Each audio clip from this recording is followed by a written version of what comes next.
बरोबर केलंय. म्हणजे आता आपण यंग ब्रिगेडबद्दल बोलतोय म्हणून तिथे आदित्य ठाकरे आणि आता इथे तुम्ही लोक परत आहात, तर कसं तुम्ही ते कम्पेअर कराल? आजचा प्रचार, आजचा सगळे समोरचे चॅलेंजेस, तिथलं तरुण पिढी, इथली तरुण पिढी. ते कसं आहे, आदित्यजी ठीक आहे, त्याच्याकडे विजन आहे, मी नाही म्हणणार नाही. त्या व्यक्तीने ते प्रयत्न करतात, पण त्यांना फ्रीडम नाही आहे. कोणाचं प्रेशर आहे, काय प्रेशर आहे मला माहिती नाही, पण त्यांना निर्णय घ्यायचा फ्रीडम नाही आहे. जेव्हा माझ्यावरती अशी वेळ आली होती की माझ्याच मतदारसंघामधले मी ज्या उमेदवाराला पराभूत केलं त्याच उमेदवाराला जेव्हा पक्षाकडनं ताकद दिली जात होती, तर माझी अपेक्षा होती की त्यांनी मला साथ दिली पाहिजे, कारण मी त्यांचा सहकारी आहे. एक युवा सेनेपासून त्यांच्यासोबत मी आहे. पण त्यांनी त्याला निर्णय म्हणजे he did not put his foot down. त्यांनी असं सांगायला हवं ठामपणे की नाही, योगेशला त्रास होता कामा नये. त्यांनी ते केलं नाही. त्यांची निर्णय घ्यायची एक तर त्यांना ते फ्रीडम नाही, आणि त्यांच्या जे काही आयडियाज आहेत त्या इम्प्लिमेंट करण्यामध्ये ते फक्त कॉर्पोरेट स्टाईलने जातात, ही त्यांची मोठी चूक आहे. आणि कार्यकर्त्यांना गृहीत धरणं तुम्ही नाही करू शकत.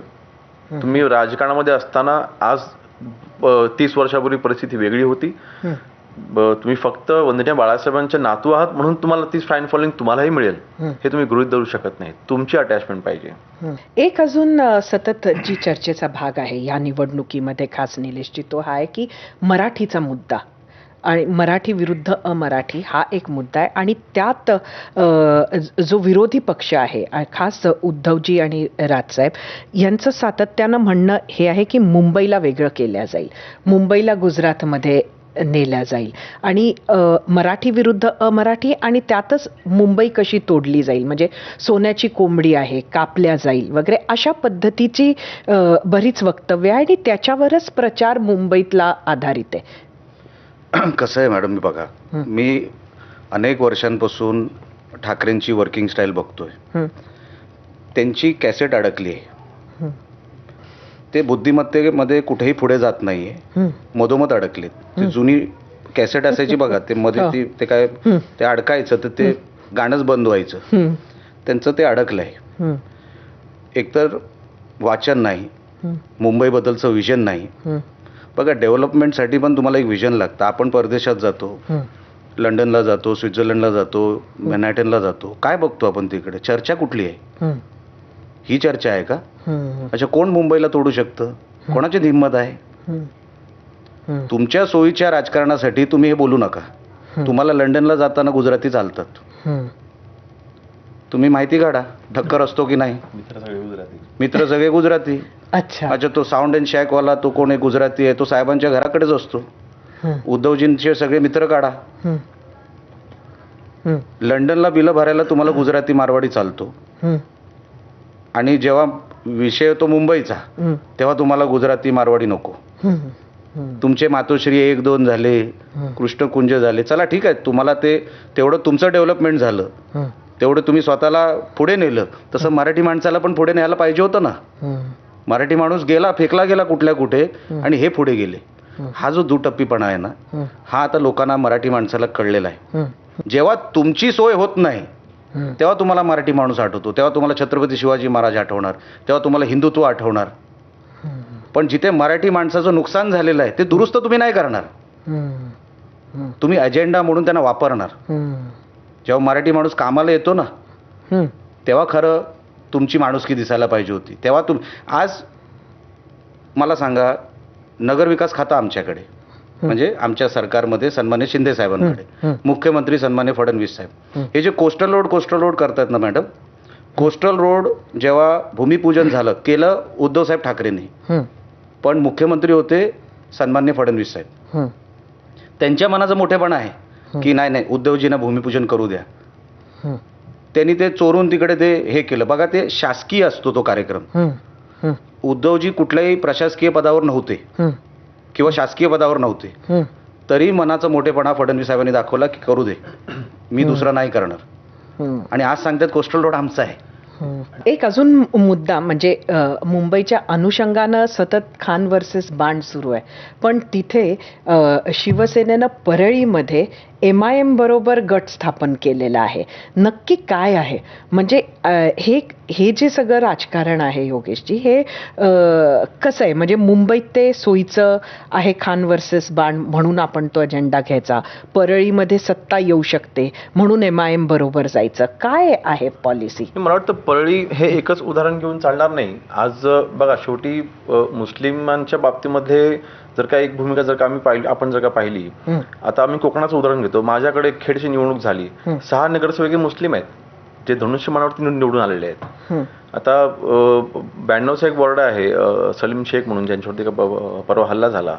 MIMचे नगरसेवक होते, त्यांनी शिवसेनेमध्ये त्यांनी जाहीर प्रवेश केला.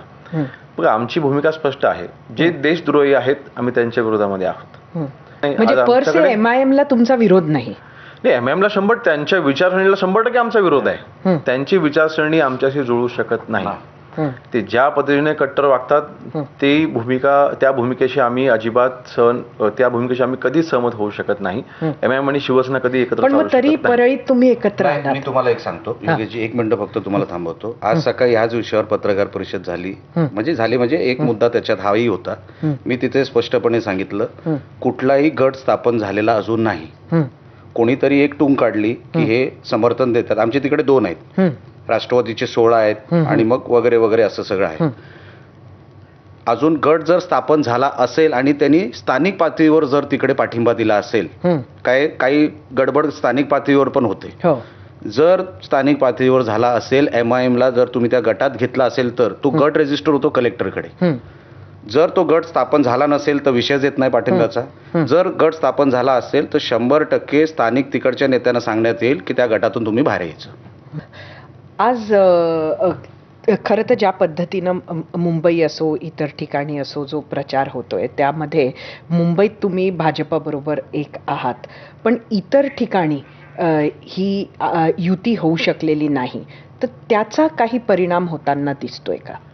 नाही, असं जरुरी नाही आहे. आता ग्रामीण भागातल्या ज्या निवडणुका झाल्या नगरपंचायतच्या आणि नगर परिषदांच्या, तर बऱ्याच ठिकाणी शिवसेना भाजपसोबत होती, काही ठिकाणी सोबत नव्हती. ही तिथली स्थानिक ही समीकरणं आहेत. बघा, ती मला वैयक्तिक जर काय विचारायला गेलं तर मी फार प्रॅक्टिकल व्यक्ती आहे आणि पक्ष म्हणून प्रत्येकजण आपापला पक्ष वाढवायचा प्रयत्न करत असतो. त्यामुळे तिथे कुठेही कटुता फक्त येणार नाही, एवढंच फक्त पाहावं लागेल. पण रोज गणेश नाईक काहीतरी एकनाथ शिंदेबद्दल बोलतात. ठीक आहे, ती त्यांची वैयक्तिक भूमिका असेल, पण देवेंद्र फडणवीस साहेब तशी भूमिका ठेवत नाहीत शिंदे साहेबांच्या बद्दल. मला वाटतं भाजप शिवसेना आमने सामने बद्दल निलेशजींना आमने सामने मी कधीच केलं नाही. तुम्ही उगाच मला त्याच्यामध्ये मधोमध उभे करू नका. महाभारतासारखं इथून बाण आहे तिथून आणि मी मध्ये आहे असं काय नाहीये. आणि गणेश नाईक साहेबांचं कसं झालं, ते कदाचित हे असं वागण्याचं कारण, इतके वर्ष नाईक साहेब काय बोलले नाही, पण जेव्हा त्यांच्या मुलाला तिकीट मिळाली नाही, नरेश म्हस्केंना मिळाली, तो वैयक्तिक राग त्यांनी महायुतीवर काढून आहे ना. तो पर्सनल आहे. मेरिटवर तिकीट देतात किंवा नाही देत. मुलाचा राग नका ना काढू निवडणुकींवर किंवा महायुतीवर. तर मुलाचा राग तुम्ही राजकारणावर काढू नका, निवडणुकीवर काढू नका. इथे गरिबांची निवडणूक आहे, कार्यकर्त्यांची निवडणूक आहे.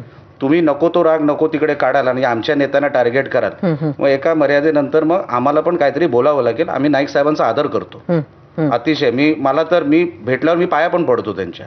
मी कशाला खोटं बोलू, कारण का संजीव नाईक माझ्याबरोबर खासदार होते 2009 ते 14. आम्ही पडलो एकत्र आणि निवडून आलोही एकत्र.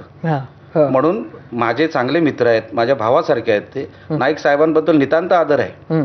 पण राग कुठला कुठे काढायचा असतो एवढ्या सिनियर माणसाला माझ्यासारखा माणूस सांगू नये ना. हा फक्त तो पर्सनल विषय आहे जे ते राजकारणात काढतात. नरेश म्हस्केला तिकीट का मिळाली? मेरिटमुळे मिळाली. तुमच्या मुलाला नाही मिळाली तर नाही मिळाली, परत कुठेतरी प्रयत्न करा, मिळू शकते ना. आता तुम्ही महाराष्ट्र